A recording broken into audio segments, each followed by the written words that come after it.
Transmitiendo desde la Ciudad de México, Urus Radio, una estación para compartir.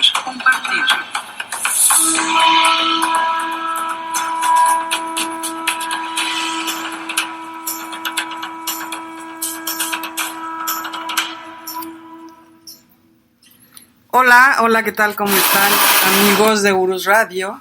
Aquí estamos con ustedes nuevamente, transmitiendo en vivo, no desde la Ciudad de México, profesor, estamos en Phoenix, Arizona. Aquí los saludamos y pues estamos con el profesor Francisco Mendoza. Y cada lunes, ya saben ustedes, transmitimos a las 10 de la noche su programa de la verdadera historia de México. Hoy estamos, ¿a qué estamos, profesor? A 18 de septiembre de 2022. Bueno, 23. ¡Ay, Dios mío! No quiero que pase el tiempo, de 2023. Y pues los saludos, soy Doris y como siempre, ya saben que es un gusto tenerlos por aquí en el chat. Ya hay varios de nuestros amigos. Profesor, ¿cómo está? Buenas noches. Licenciada, amigos y amigas de Urus Radio, muy buenas noches. Pues con el gusto de estar aquí, muy lejos, bueno, no tan lejos, pero sí fuera de nuestro país, de nuestro querido México, cumpliendo algunos compromisos, algunas invitaciones de ustedes precisamente, amigos. Entonces estamos con el gusto de transmitir un lunes más. Sí, de hecho, hace unos días estuvimos en Kentucky, en Lexington, Kentucky, y pues el profesor dio una conferencia sobre la independencia de México. Así es, licenciada, pues muy gratificante dar la conferencia. No había muchas personas, alrededor de 40, 50 personas, pero no importa, la verdad es que lo hicimos de todo corazón, nos atendieron, de veras, excelente, vaya un abrazo y el agradecimiento a nuestra amiga Mónica Calleja, sí, que fue nuestra anfitriona, que por meses estuvo ella en contacto con nosotros para podernos invitar, para podernos llevar a Kentucky y ahí a Lexington y dar esta conferencia. La verdad, sé que seguramente nos está escuchando. Muchísimas gracias. Nos llenaron de atenciones y amigos que nos visitaron de otros estados, que también estuvieron ahí con nosotros. Sí, de hecho fue el señor Miguel de Ohio, que se fue en moto. También fue nuestros amigos, déjenme ver, de Alabama, Dago y Verónica, que los mandamos saludar mucho y muchas gracias también por todo que nos obsequiaron, nos dieron su tiempo. Fue tremendamente hermoso, profesor. También estuvo por allá Agustín Camacho y también Saúl Briceño. ¿Y quién más? Creo que ya, profesor. No, está Carolina Velázquez y Ángel Pérez, que ellos nos visitaron desde Virginia, profesor. Sí, así es. Entonces, decíamos en esa conferencia... de New Jersey. New Jersey. Sí. Decíamos en esa conferencia, el común denominador es que nos encanta la historia de México. Eso es lo que nos integró, nos unió. Entonces, no importa si somos 3 personas, 10, 15, 100, el amor por nuestra historia, por conocer más de nuestra historia, pues nos identifica a todos. Entonces, gracias, de veras, de corazón, gracias. Y bueno, estamos aquí en Phoenix. El próximo jueves, licenciada, tenemos una conferencia aquí en Phoenix. Así es, el jueves a las 7 de la tarde en la Universidad de Arizona, ¿verdad? En la USA. Exacto. No, ¿cómo es, profesor? USA, ¿no? Ay, Dios mío. Arizona State University. Sí. Bueno, los esperamos allá a las 7 de la noche. A las 7 de la noche. Solamente una cosa, amigos, les comento, nuestros amigos que nos invitaron de aquí de Phoenix, les preguntamos qué tema querían que abordáramos de la historia. Y lo confieso, yo suponía que nos iban a pedir algo relacionado a la independencia de México. Y pues nos avisaron y nosotros con todo gusto lo vamos a hacer. Ellos nos pidieron el tema de la guerra México-Estados Unidos del 46 al 48 y vamos a hablar de ese tema. Vamos a hablar de ese tema. Por lo tanto, amigos, si nos deportan, espérenos allá en México, porque... No, profesor, por favor. Pues vea qué tema vamos a hablar y precisamente aquí en los Estados Unidos. Bueno, sí, Bueno, ¿qué podemos decir? No, Siri, a ti no te estoy hablando, perdón. Dios mío, perdónenme. Es que estaba viendo en dónde será profesor, la conferencia es en el Armstrong Grid Hall, ahí de la universidad. Y pues ya saben que es a las 7, pero comenzamos desde las 5, o el evento empezará desde las 5. Va a haber unas exposiciones de pintura, entonces ustedes pueden llegar desde las 5. Desde las 5 de la tarde y la conferencia inicia a las 7. Entonces va a haber varios hermanos mexicanos, hermanos latinoamericanos que van a exponer algunas de sus obras, algunas de sus piezas. Entonces se va a hacer un evento cultural muy, muy amplio y a las 7 comienza la conferencia. Entonces los esperamos, amigos, el próximo jueves aquí en Phoenix, Arizona. Ajá, en la universidad, en ASU, ¿verdad? ASU, Arizona State University. Ella en el downtown, ¿no? Así es. Y si ustedes quieren, por pura curiosidad, mañana también una organización católica de caridad, de ayuda a la comunidad, nos invitó, aprovechando nuestra visita, para dar una conferencia de psicología. Aquí sí sería de psicología. Mañana 10 de la mañana. A las 9, creo. 9 de la mañana. De aquí. De aquí, que serían las 10 de la mañana de Ciudad de México. Ahí ustedes nos pueden localizar en otra página, en la página de URUS, pero psicología, así dice URUS Psicología de Facebook. Vamos a estar ahí dando esta conferencia, vamos a hablar sobre el suicidio y su prevención, pero ya es de carácter psicológico totalmente la plática que vamos a tener el día de mañana, en la mañana. Por si ustedes desean conectarse, busquen URUS Psicología en Facebook y ahí se va a transmitir la conferencia. Y el jueves, la de la universidad. Sí, y bueno, ya el día de hoy continuamos con esta serie de El Virreinato de la Nueva España, ya en su episodio número 7, profesor. Sí, en su episodio número 7 nos está diciendo nuestro amigo Eco, Servilletas Grupo, dice: el territorio de Arizona fue parte de México, así es, lástima que nos fue arrebatado. Qué preciosos paisajes, por ejemplo, el Gran Cañón, México siempre impresionante. Sí, efectivamente perteneció a México, fue parte del Virreinato de la Nueva España, que es el tema que estamos tocando, fue parte del Virreinato y pues lo heredamos a raíz de nuestra independencia y posteriormente se perdió este territorio donde estamos, se perdió durante la guerra del 46-48, precisamente, que es lo que vamos a platicar ahora el próximo jueves. De cómo fue que se perdió el territorio. Y pues continuamos entonces con esta serie, profesor.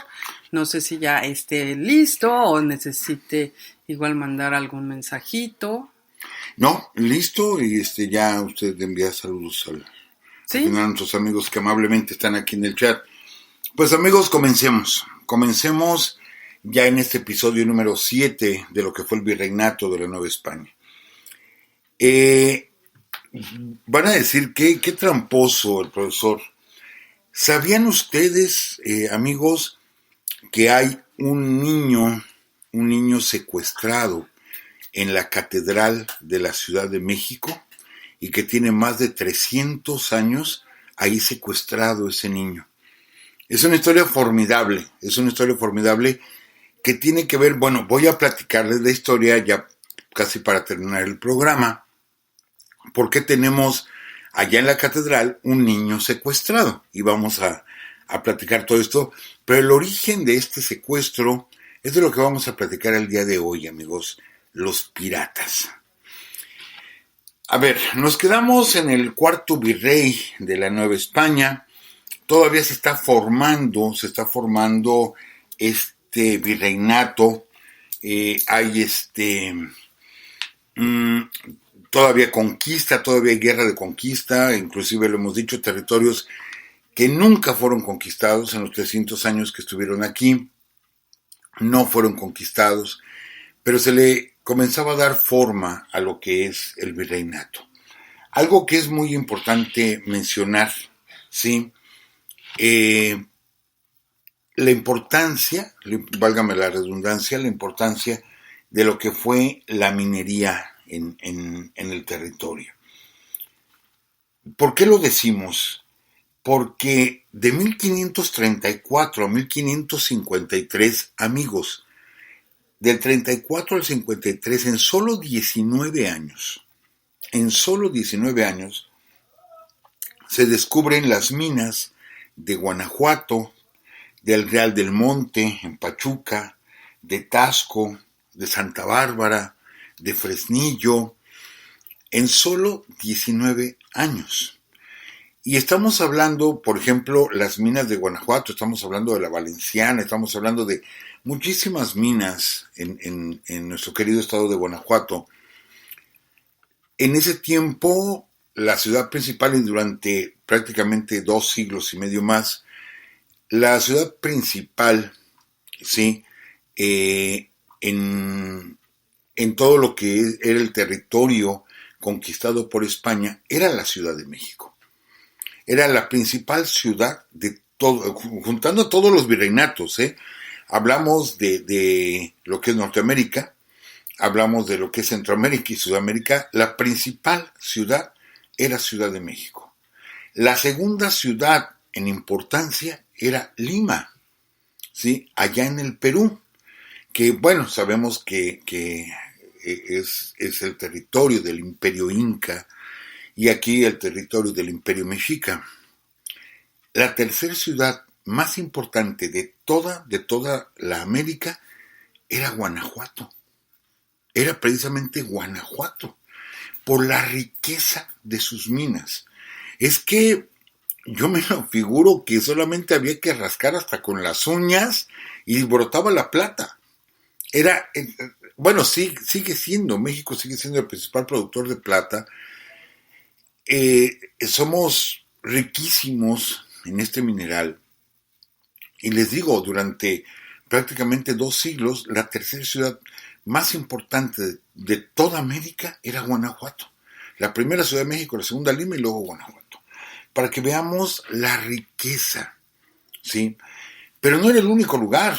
Zacatecas, Durango, Chihuahua, y nos vamos más arriba, Albuquerque, Santa Fe, amigos, ¿sí? Santa Fe. Ahí es donde comenzaba la ruta de la plata, que ya habíamos mencionado. Esto es, los mineros se encontraban, sacaban el mineral y lo enviaban en recuas, en animales, y comenzaba la caravana. Desde Nuevo México, pasar por todo Chihuahua, Durango, Zacatecas, y se empezaban a unir por ese camino de San Luis Potosí, llegaban al Bajío, Guanajuato, con sus enormes cargamentos de plata, y luego pasaban por Querétaro, Ciudad de México, y de Ciudad de México Puebla, Veracruz, y de ahí había que guardar todo ese mineral, se reunía y se enviaba a La Habana. Y ahí en La Habana, en el Morro, ¿sí?, se reunían muchísimos barcos y cargaban con todo ese mineral rumbo a Europa.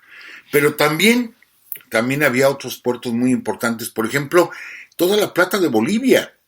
Era un territorio riquísimo en plata. O sea, toda esa zona, Perú, Bolivia, Ecuador, etcétera, también riquísima en plata. Y ellos la llevaban a Cartagena de Indias, en lo que actualmente es Colombia, y también salían los cargamentos. Pero si ustedes ubican el mapa, amigos, Estamos hablando de que Colombia pegado a Venezuela, pero Colombia pegado a Panamá. Entonces, toda esa zona es la del Mar Caribe.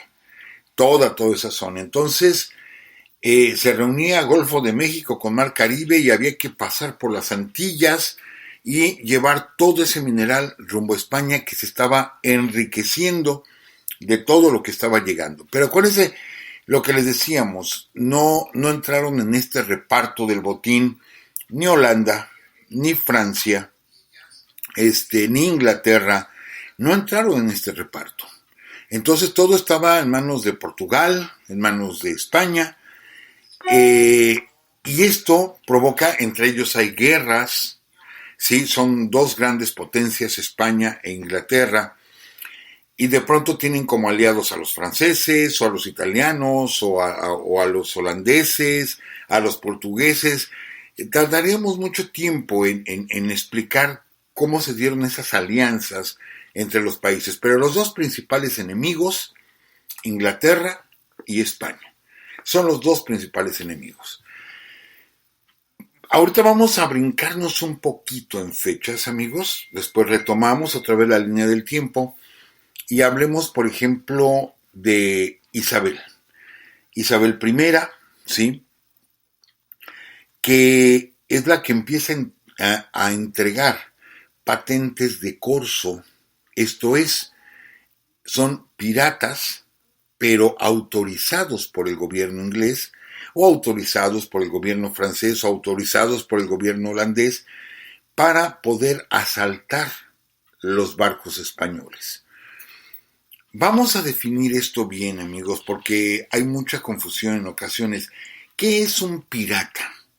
Un pirata es una persona independiente por completo, independiente que decide asaltar, que se hace de un barco, o se hace de 2 o 3 barcos, o flotillas incluso más grandes, y decide lanzarse a la mar y estar a la espera de los convoys de galeones, de barcos que van hacia Europa, y los asalta en alta mar. Bueno, no tan en alta mar, era casi saliendo de tierra continental o de las islas, adelantito los asaltaban, ¿sí? Bueno, estos serán los piratas, pero están los corsarios. Los corsarios eran piratas, pero que tenían un permiso. Entonces ellos actuaban, ¿sí?, en nombre de los reyes de las otras naciones, que les repito, quedaron fuera de todo este reparto. Entonces tenían concedido ese permiso. Era una guerra no declarada, la que se vivía en los mares, y estos eran los corsarios. Tenían patente de corso, ¿sí? Pero también tenemos a los bucaneros, ¿sí? ¿Qué son los bucaneros? Porque les digo, hay una confusión. Los bucaneros, amigos, surgen en lo que hoy es República Dominicana. Acuérdense que la isla está dividida en dos actualmente. La mitad de la isla es Haití, la otra mitad es República Dominicana. Pues bien, estas personas, los bucaneros, viene del término bucan o bucan, y ellos se dedicaban a las pieles.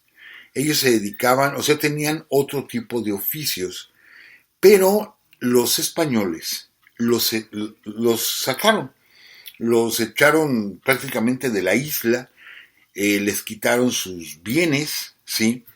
A ellos les decían bucaners, no es cierto, no es bucaners, es bucan, pero bucane, con acento francés, porque ellos no se dedicaban a cosas de la mar, sino del ganado, etcétera. Entonces, en protesta, o como molestia, porque les habían quitado sus tierras, sus animales, deciden asaltar barcos españoles y se convierten en bucaneros. Ellos lo hacían por venganza, ¿sí? Era irse contra la corona española y vengarse de ellos asaltando sus barcos. Entonces es otro tipo de personaje. Y tenemos los filibusteros. ¿Qué son estas personas? Por eso, fíjense, ya cuántos términos tenemos, ¿no? Piratas, corsarios, bucaneros, filibusteros. Bueno, los filibusteros eran aquellos piratas que se dedicaban más a asaltar poblaciones. No tanto asaltaban los barcos, sino ellos iban en barco, llegaban a alguna población, llegaban a tierra, bajaban y atacaban a las poblaciones. Y ahí era donde hacían los saqueos, etcétera. Entonces ellos eran filibusteros, atacaban por tierra. Entonces vemos que hay diferencias marcadas entre ellos. Eso no quiere decir que no haya habido filibusteros que fueran piratas o piratas que fueran bucaneros, en fin, y de ahí está la confusión entre todos ellos. Pues bien, imagínense ustedes lo que era el Caribe mexicano, ¿sí? El Océano Atlántico, el Golfo de México o el Caribe colombiano, centroamericano, lleno de estas flotas que eran holandeses, les repito, eran franceses, ingleses, y que estaban a la caza únicamente de los barcos que llevaban todo este mineral, y piedras preciosas, etcétera, moneda acuñada. Acuérdense que ya se había instalado la primera casa de moneda en la Ciudad de México, llevaban mucha plata, y de ahí surgieron muchas historias. Es algo que yo sí quisiera como protestar un poquito, protestar o hacer un llamado de atención, porque al final, tanto piratas, corsarios, bucaneros o filibusteros eran ladrones y cometieron muchas tropelías y abusaron de mucha gente, incendiaron muchísimas poblaciones, robaron, secuestraron, o sea, eran delincuentes realmente. Sin embargo, se ha romantizado tanto la imagen del pirata, se ha romantizado tanto que ahorita son héroes, totalmente héroes. Y sobre todo últimamente que salió esta serie de películas de Piratas del Caribe, bueno, pues son héroes, son imágenes icónicas que igual nuestros jóvenes muchas veces se identifican con ellos, pero que realmente eran delincuentes, ¿sí? Realmente lo eran. Y ahí tenemos historias terribles, amigos. Historias terribles. Por ejemplo, vale mencionar algunos de ellos y que vamos a escuchar nombres muy conocidos, ¿sí? Por ejemplo, el primer pirata no atacó el territorio virreinal, pero se preparó y causó pánico. Fue François Leclerc. Él era francés, ¿sí? Y es el llamado pata de palo. Ya ven que tenemos como una imagen del pirata de la pata de palo y su perico aquí en el hombro y su parche en el ojo. Es como la imagen típica del pirata. Bueno, pata de palo existió, François Leclerc existió y asoló lo que fue Cuba, Puerto Rico, Dominicana. Todas esas islas las asoló por completo, llegó a atacar Cuba, ¿sí? Y esperaban en cualquier momento el ataque de pata de palo a lo que era el virreinato de la Nueva España, porque pues, no llegaba con un solo barco, llegaba con toda una flota de barcos. Hablamos, por ejemplo, de John Hawkins, ¿sí? Que él era inglés, y otro de los piratas más famosos, de los corsarios más famosos, Sir Francis Drake, que también asoló y que también estuvo en costas del virreinato, y que curiosamente estos dos corsarios eran primos, y Hawking primero se unió a Francis Drake, después se independiza, pero ambos son considerados héroes en Inglaterra. Así es Sir Francis Drake. O sea, perteneció a uno de los sires ingleses, reconocido por el imperio inglés como un héroe, ¿sí? Entonces, para ellos fue un héroe, para nosotros fue un delincuente por completo. Tenemos a otro muy famoso por las tropelías que hizo nuestras costas, sobre todo en Veracruz, en Campeche, ¿sí? Que fue Lorencillo. Lorenz de Graff, que era de origen francés, pero el Lorenz se cambió, se tradujo al castellano como Lorenzo, pero como él era muy bajito de estatura, le decían Lorencillo. Y bueno, amigos, no era llegar con un barco, tirar cañonazos, bajar, robar y servirse al barco e irse, no, eran semanas enteras, incluso meses, que tomaban las poblaciones, ¿sí? Que secuestraban, que mataban, que robaban, que incendiaban, y después de meses ya se subían a sus barcos y se iban, y se llevaban a muchos prisioneros, para poder comerciar con ellos, o sea, sus rescates.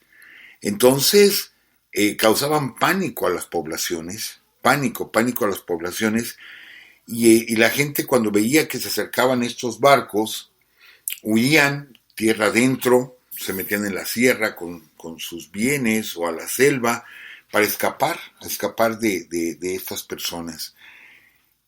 Bueno, tenemos al famosísimo Henry Morgan, ¿sí?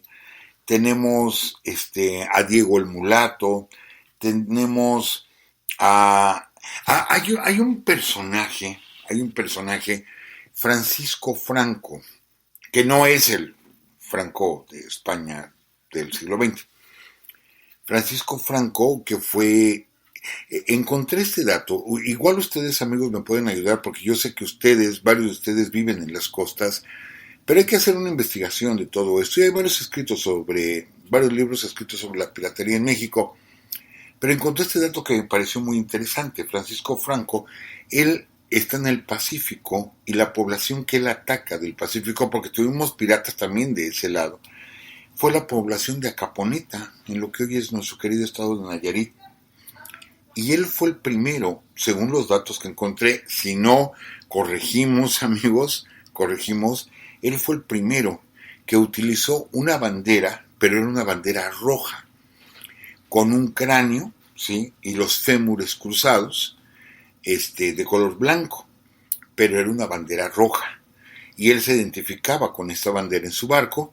Él tomó la población de Acaponeta, les digo, atacó las costas de Nayarit, porque acuérdense que por ahí pasaba el galeón de Manila, ¿sí? De ahí llegaba mucha riqueza que nos llegaba de Oriente. Entonces estaban a la espera de los galeones de Manila. Y él es el primero que utiliza este emblema famoso de los piratas, que después se lo vamos a atribuir a todos los piratas. Pero no fue así. Sí fue tomado por varios después, pero en un inicio no ponían el típico cráneo con los fémures, no lo utilizaban. Quien lo utiliza primero es Franco, precisamente atacando nuestras costas en el Pacífico. Amigos, ¿cómo lo explicamos? Estamos viviendo la bonanza de la minería, el descubrimiento de muchas minas en nuestro territorio, la riqueza, pero al mismo tiempo pues llega la ambición y comienzan los robos en alta mar. Muchos de estos personajes que les acabo de mencionar, amigos, también se dedicaban al tráfico de esclavos, ¿sí? Entonces, o estaban robando galeones, o iban a África, secuestraban gente y los traían a las Antillas para trabajar en las plantaciones de azúcar, en las plantaciones de tabaco, en fin, los traían como esclavos. ¿Por qué? Porque habían exterminado prácticamente a la población natural, a la población original, los habían exterminado y no había quien trabajara las tierras. Entonces iban por esclavos y ellos se dedicaban al comercio de esclavos. Entonces, parte de sus actividades era el comercio de esclavos. En México, amigos, en el virreinato de la Nueva España, las primeras minas que empiezan ya a trabajar, se descubren vetas, etcétera, les digo, muy, muy grandes, ya hacia el norte del territorio, pero aquí en el centro, apenas recién terminada la conquista, en Tehuantepec, amigos, En Tehuantepec hay explotación minera. En Zumpango, ¿sí? Cerquita de Ciudad de México. Licenciada, iba a decir aquí cerquita, pero no. Allá cerquita. Allá cerquita, efectivamente. Allá cerquita de la Ciudad de México. En Zumpango. En Tasco, ¿sí? Que también está muy cerca de Ciudad de México. En Tlalpujahua. Son de las primeras minas que comienzan a funcionar aquí en nuestro territorio, precisamente. Y actualmente México seguimos siendo un país minero, y eso es algo que he comentado en algunas pláticas, que les he dicho, sí, ubicamos a México como un país petrolero, pero el auge del petróleo se da en el siglo XX, finales del XIX, principios del XX. Pero de forma original, somos un país minero. Amigos, inclusive, ¿sí? ¿Cuál era el interés durante la guerra del 46-48? ¿Cuál era el interés de quedarse con California los norteamericanos? Lo que ellos querían era un puerto para poder comerciar con Oriente. Las primeras negociaciones del Tratado Guadalupe Hidalgo cedían, ¿sí?, el paso libre y sin impuestos del puerto de San Francisco. O sea, está bien, a ver, pueden usar el puerto de San Francisco, la bahía es muy grande, ya ven que ahí está Oakland. Pueden utilizar la bahía, no les vamos a cobrar impuestos, tienen paso libre por completo, si eso es lo que quieren. Aunque ellos pues podían obtener fácilmente o estaban ya prácticamente siendo dueños del territorio de Oregon, que está un poquito arriba, y que también tiene bahía, porque está la bahía de Vancouver ahí adelante, y podían tener salida al mar tranquilamente. Uno dice, bueno, es que a lo mejor querían San Diego, querían Los Ángeles por la bahía de Santa Bárbara, para tener salida al mar y comerciar. No, amigos, el interés por California no era ese, no era un paso, ¿sí? El interés por California eran las minas. Eso era lo que les interesaba a los norteamericanos, las minas.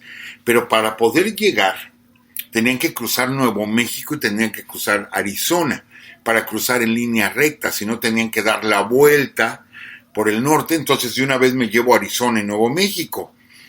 Que todo eso era, Arizona surgió después, pero todo eso era territorio de la Alta California. Pero lo que ellos buscaban era el mineral. Y acuérdense de todo esto, quien les entrega esa información a los norteamericanos fue Humboldt. Humboldt es el que les vende toda esa información a los norteamericanos, y saben que California tiene mucho mineral, mucho, y que hay minas, bueno, que se pueden explotar minas. Ese era el interés realmente de los norteamericanos por California. Por eso, apenas termina la guerra, e inmediatamente comenzó la población de California por la llamada fiebre del oro, que al final, amigos, nadie se hizo rico. No se sabe de una sola persona que se haya hecho rica con el oro de California. Ninguno, ¿sí? Hubo gente que sí recibió o que encontró pepitas, que encontró oro, pero no en cantidad suficiente para hacerse millonario o algo así.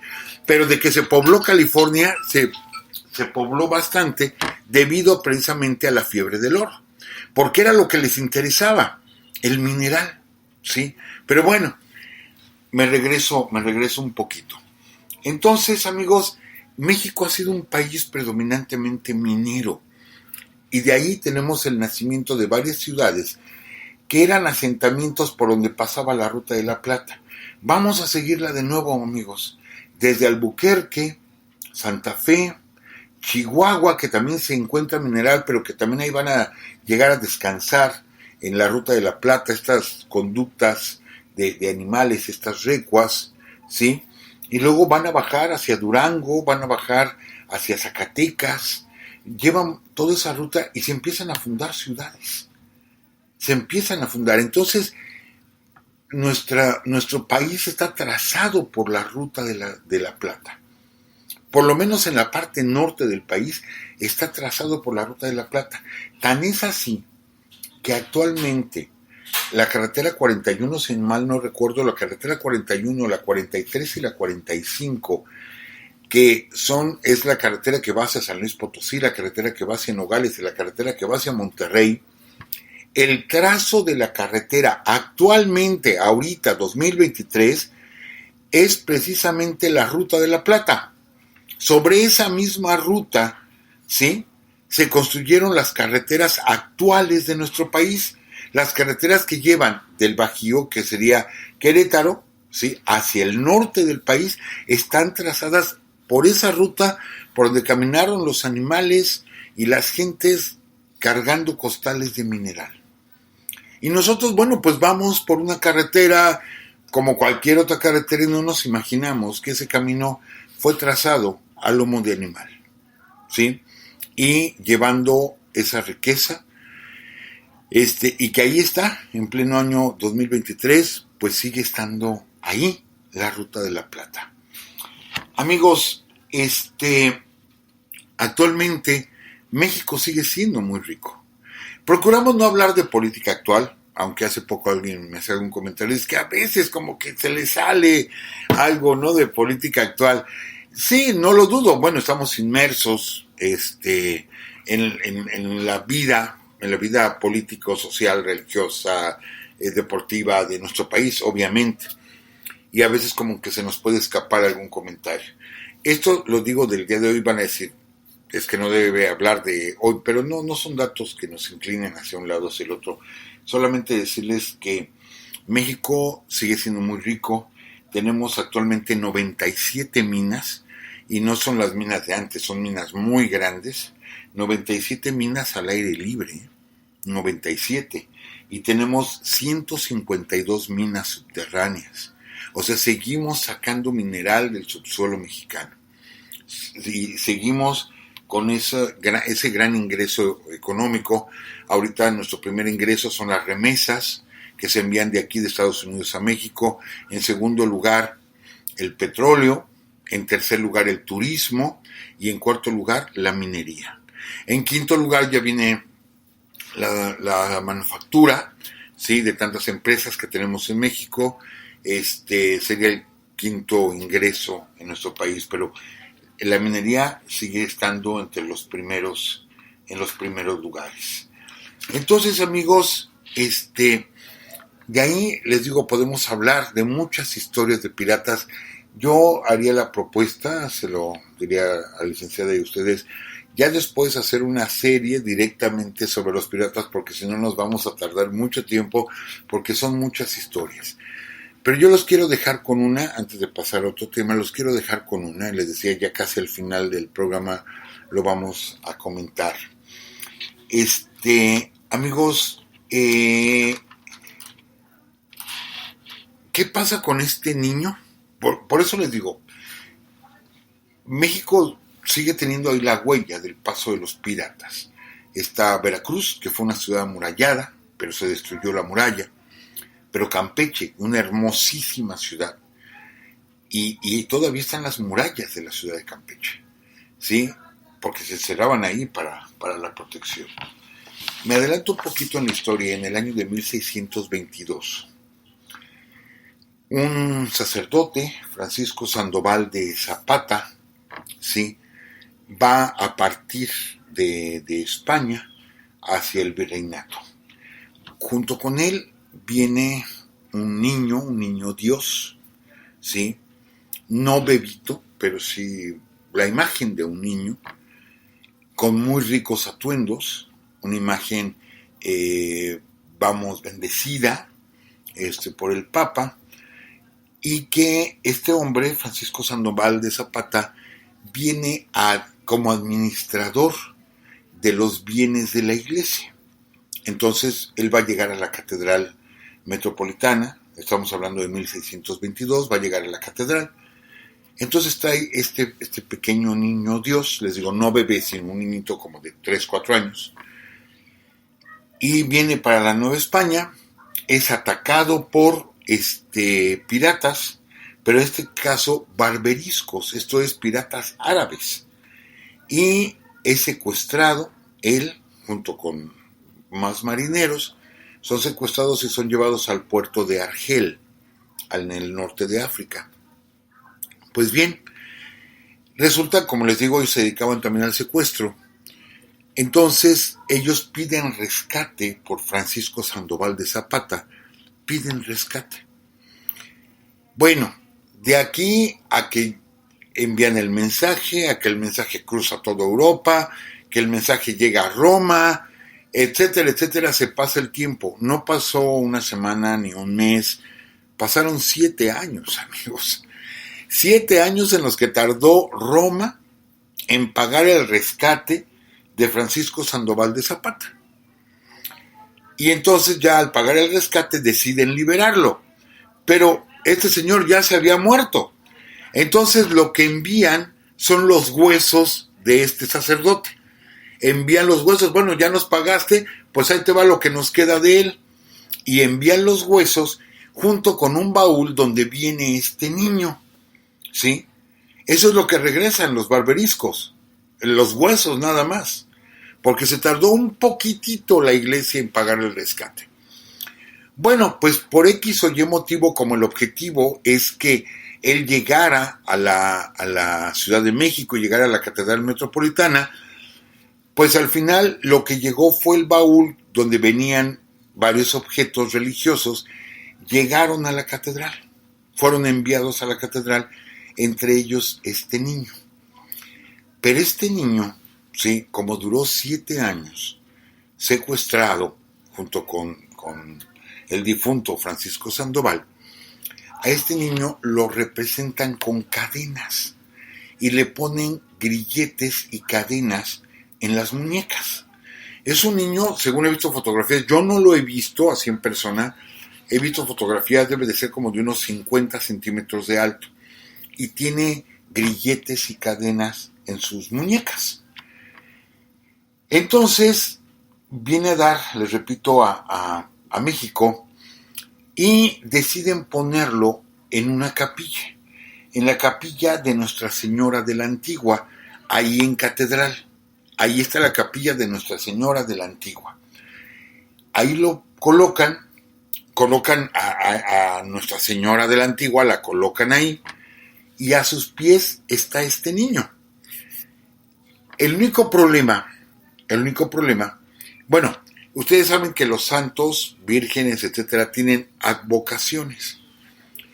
A partir de entonces, este niño Dios se convierte, está hecho de madera, tallado en madera, o sea, es una pieza artística, una obra artística del siglo XVII. Quedó como el santo o el niño a quien se le reza cuando alguien tiene una adicción, porque se considera que están, secuestrados por la adicción, encadenados por la adicción. Dígase drogas, dígase alcohol, pero sobre todo drogas. Entonces es al niño al que se le pide que a alguien lo libere de las adicciones. O bien cuando desafortunadamente se tiene un secuestro en la familia. Es el santo o el niño, ¿sí?, a quien se le pide para que ayude a que salgan libres o, pues sí, vemos ese flagelo que tenemos en nuestra sociedad, que aunque ha bajado, sigue existiendo el secuestro en México, desgraciadamente. Entonces es el santo al que se le pide, ¿sí?, por la vida de la persona secuestrada. Pero lo que es curioso, amigos, y conste, van a decir, siempre repite la misma frase el profesor, pero es que a lo mejor hay personas que es la primera vez que escuchan el programa, entonces siempre tengo que aclarar lo mismo. Lo digo con todo respeto a la fe religiosa de las personas que nos están escuchando, aunque yo no sea religioso, pero respeto la fe religiosa de las personas. El niño está en la capilla, ¿sí?, de Nuestra Señora de la Antigua, ahí en Catedral Metropolitana, pero no permiten que la gente entre. Está dentro de la capilla, pero no abren la capilla. Entonces uno, entre las rejas de la capilla, alcanza a ver uno al niño encadenado, ¿sí? Muchos ni siquiera saben que ahí está, y pocos que saben lo tienen que ver, pero por fuera, porque no permiten la entrada. O sea que de alguna forma, licenciada, de alguna forma, amigos, el niño sigue secuestrado. Y lo estoy diciendo no con sarcasmo, no es mi idea burlarme, pero de alguna forma el niño sigue secuestrado. ¿Sí? Después de 350 años, no podemos ver a ese niño, que yo lo vería como una obra de arte, como una pieza artística, yo lo vería con esa curiosidad y con ese respeto, pero una persona con fe religiosa igual le pediría algún favor, pero no nos podemos acercar porque está encerrado y no te permiten la entrada. Entonces sigue secuestrado, pero ¿quién lo secuestró primero? Los piratas. Entonces ahí tenemos otra huella del paso de los piratas por nuestro México, no solamente las murallas de Campeche, no solamente las viejas murallas de Veracruz que ya no existen, sino tenemos un santo o un niño secuestrado ahí en la catedral precisamente por piratas y todavía sigue secuestrado. No sé, vuelvo a lo mismo, no es sarcasmo, amigos, pero yo creo que si su advocación es ayudar a los secuestrados, pues el niño tendría que estar libre. El niño tendría que estar libre. Es un poquito como lo que comenté. Se nos dio el COVID en México y la Virgen, cuya advocación tiene la protección contra las epidemias, es la Virgen de Guadalupe. Pero como que se les olvidó, no sé, pero la Virgen de Guadalupe se apareció en el 31 para remediar el sarampión y se le consideró como la Virgen que atendía las epidemias, pero dan epidemias en México y no se acuerdan de la Virgen de Guadalupe. ¿Sí?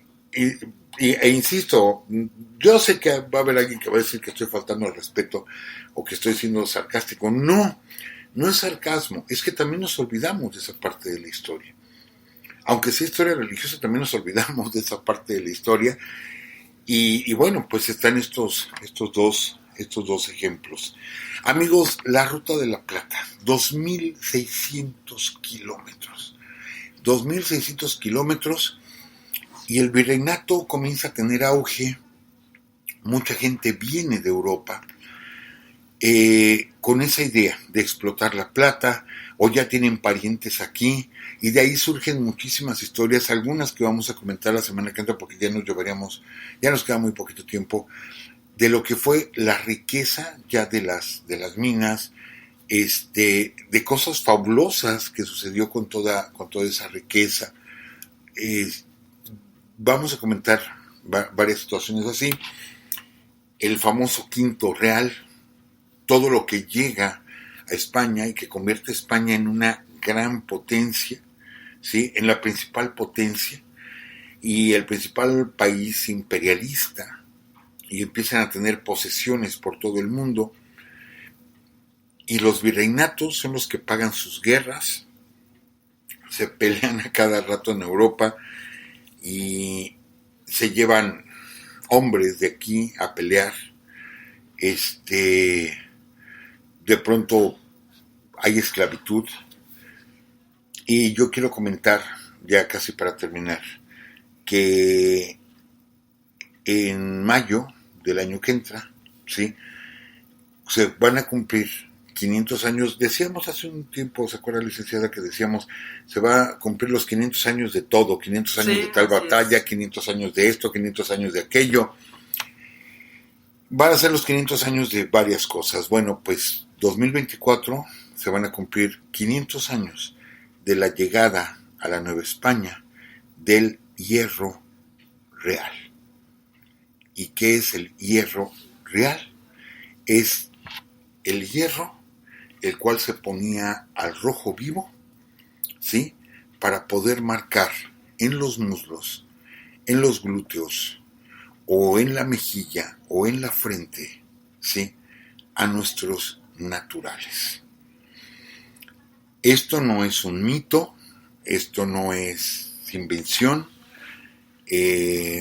Sahagún lo platica, Bartolomé de las Casas lo platica, y bueno, fue toda una ceremonia, ¿sí?, cuando llega el hierro real en 1524 para poder marcar, ¿sí?, como propiedad del rey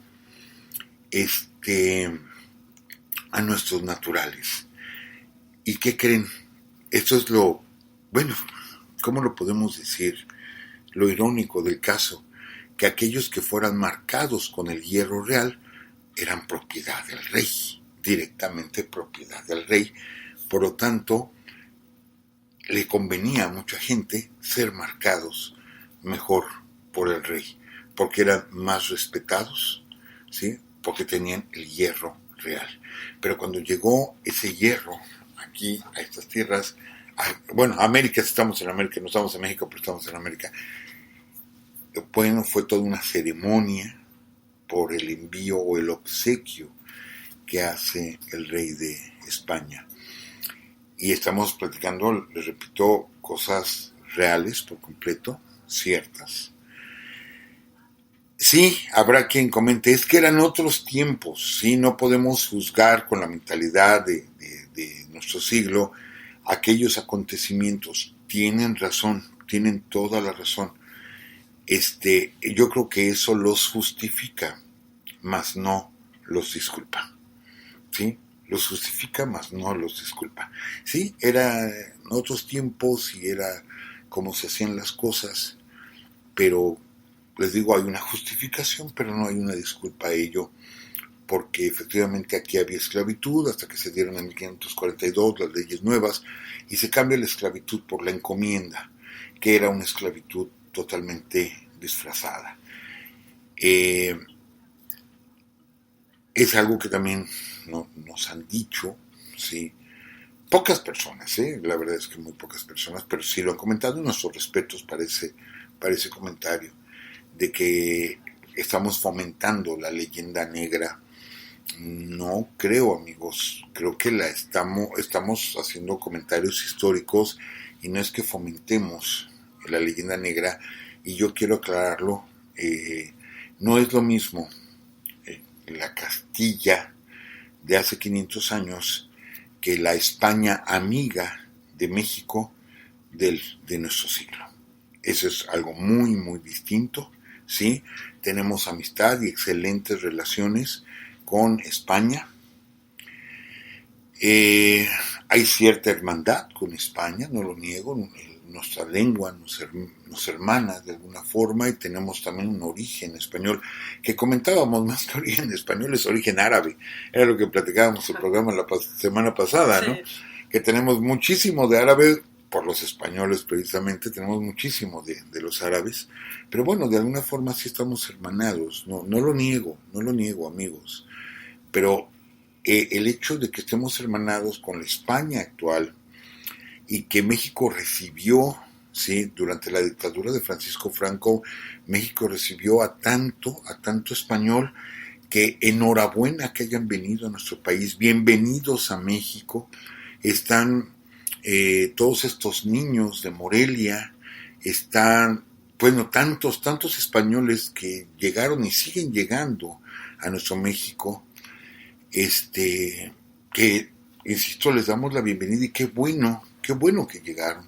México les abrió los brazos, ¿sí? Y qué bueno que lo hicieron. Y tenemos amigos españoles también de nosotros, que nos llevamos muy, muy bien con ellos. Entonces les digo, no es lo mismo los conquistadores de hace 500 años a la España amiga del día de hoy. Entonces, estamos hablando de seres humanos que cometieron muchos errores, muchos atropellos, muchas tropelías, muchos abusos, sí, pero no son los de ahora, amigos. No son los de ahora, e insisto, tenemos una muy buena relación con España, nuestro respeto, nuestros saludos para ellos, e igual ahorita, bueno, si no ahorita, pero mañana o pasado van a escuchar este mismo programa allá en España. Tenemos muchos seguidores allá y esperemos un día poder estar por allá, ojalá pudiéramos un día estar por allá, y los saludaremos con mucho gusto, pero no podemos negar esa parte de la historia, no porque ahora sean nuestros amigos, vamos a disculpar lo que nos hicieron sus antepasados, algunos de sus antepasados hace 500 años. Les digo, es justificado, pero no disculpado. Entonces, un abrazo para las personas españolas que nos estén escuchando, y lo único que platicamos aquí, pues, es de historia, y esa fue la historia, cuando llegó el hierro real sí, a estas tierras. Y bueno, ya no me puedo extender más, licenciada. Yo quisiera extenderme un poquito más, pero ya no hay tiempo. Ok, profesor. Uno de nuestros amigos menciona que si es Raleigh, el de los cigarros, el que menciona. Sir Walter Raleigh. Sir Walter. No, estamos hablando de Sir Francis Drake. Ok. Sí, Sir Francis Drake. Otro fue Sir Walter Raleigh. Ese también fue Corsario, sí, y que es el que muchas veces la persona no sabía decir aquí en México Raleigh, sí. Entonces se acordarán de esos cigarros que tenía la imagen de Sir Walter Raleigh. Entonces eran los llamados cigarros de carita. Así decían, ay, es que se fuma de carita, sí, porque no sabían decir Raleigh. Entonces eran los de carita, precisamente. De ahí se le quedó ese apodo a esos cigarros. Ok, ahí está otro tema, profesor, los vicios, la historia de los vicios. Sí. Nuestro amigo Fernando Basayo dice, Hernán Cortés marcaba a los prisioneros de guerra con una G en el rostro. Así es. Eric Golea, nuestro querido amigo Eric Golea, saludos, siempre interesantes los temas, un abrazo para los dos. Muy bien. Muy bien, profesor, pues hace un momento estábamos comentando sobre la conferencia del próximo jueves y mi dislexia no me permitió mencionarlo bien, profesor, diciendo en vez de USA, estamos en USA. Bueno, les voy a dar la dirección, amigos, y de hecho nuestro amigo Francisco Castrejón tiene toda la razón porque es en ASU de Tempe, en Arizona. Está a 15 minutos del centro de Phoenix. Pues bueno, de alguna manera sí está céntrico, ¿no, profesor? Sí, lo que nos dijeron es que está muy céntrico. Sí. Ajá. Y la dirección es 111 East Taylor Street de Phoenix, Arizona, y es la déjenme ver, es Sandra Day O'Connor College of Law, o sea, colegio de leyes, ¿verdad?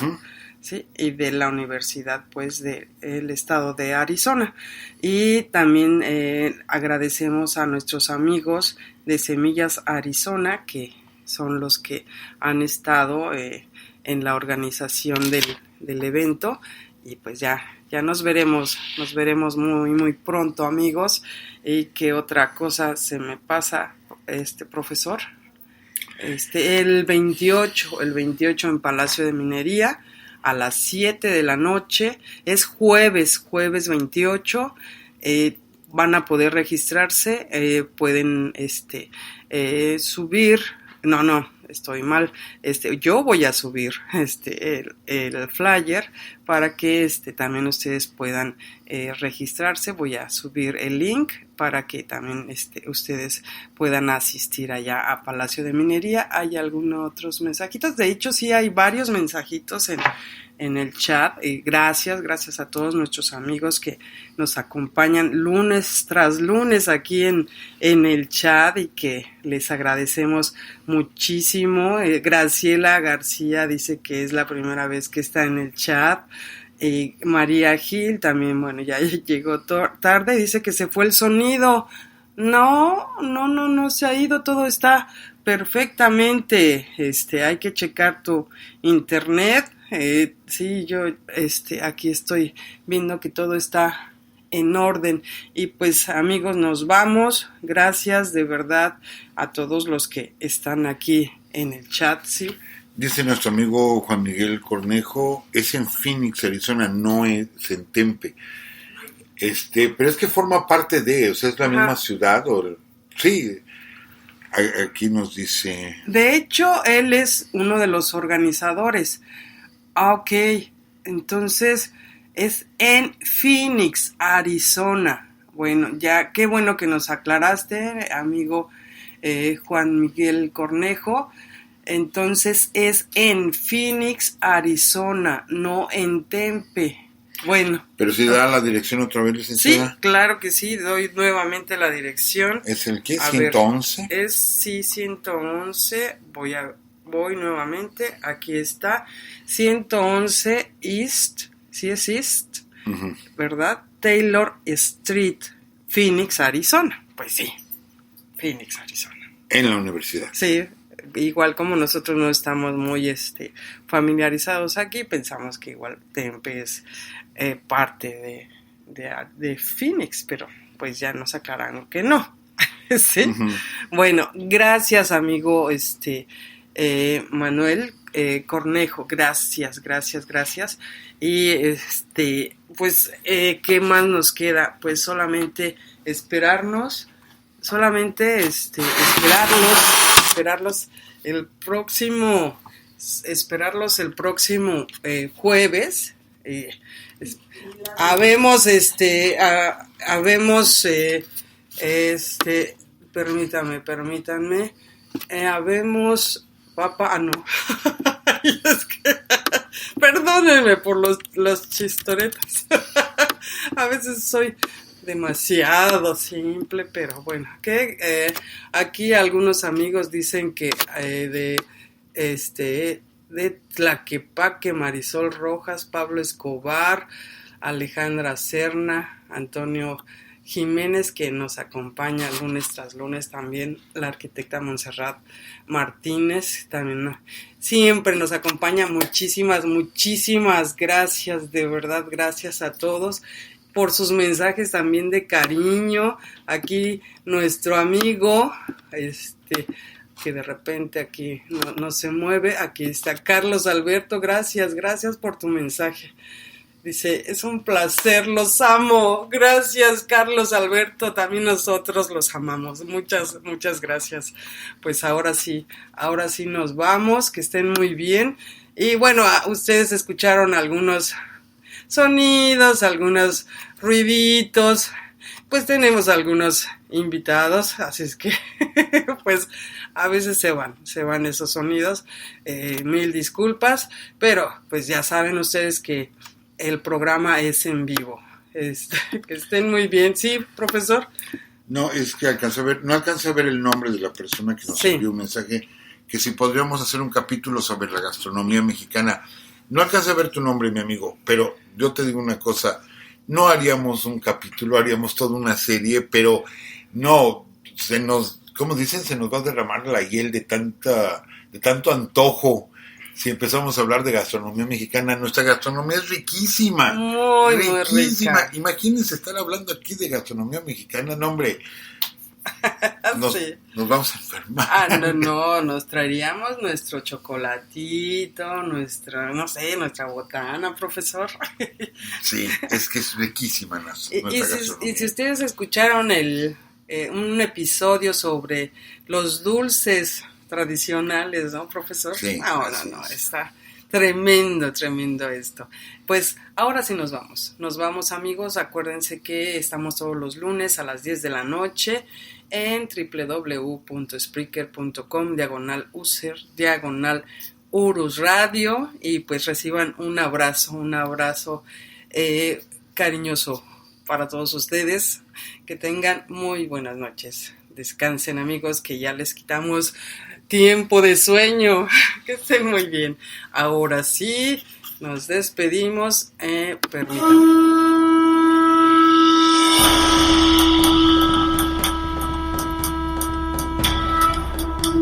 Esta fue una transmisión más de Urus Radio. Los esperamos el próximo lunes a las 10 de la noche. Hasta entonces.